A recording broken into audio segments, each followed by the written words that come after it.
Noël, on a envie que ça dure tellement longtemps qu'on va faire un repas le 24, un repas le 25 au midi, un repas le 25 au soir, et ça va continuer jusqu'au 27-28. Hein. On n'est pas à l'abri qu'au 1er janvier, on soit encore à Noël.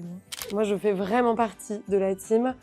Noël, c'est magique, c'est forcément en famille, avec mes parents, je peux pas faire autrement. Même d'ailleurs, quand j'ai été élue Miss France, un 19 décembre, 4 jours après, c'était quand même le réveillon de Noël. On connaît, quand t'es élue Miss France, on te dit, bon bah tu embrasses tes parents, tu embrasses toute ta famille, tu sais pas quand est-ce que tu vas les revoir, cette phrase est très anxiogène. Et sur le moment, je me dis, et donc là, Noël, ça va se passer comment? Et on me dit, ah non, pas de soucis. Voilà, tu vas avoir une semaine de repos et tu vas être en famille.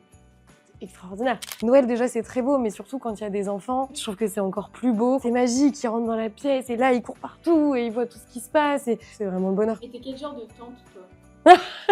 Je suis la tante qui va pas savoir où s'arrêter, c'est-à-dire qui va commencer à acheter ses cadeaux de Noël à partir d'octobre en se disant comme ça sera fait. Mais en fait ça va continuer à se faire jusqu'à Noël. Et à chaque fois que je vais trouver un petit truc, je me dis oh, non mais ça.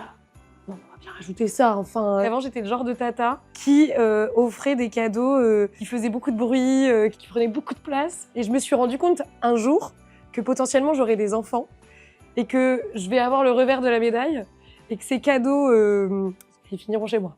Et j'ai pas envie.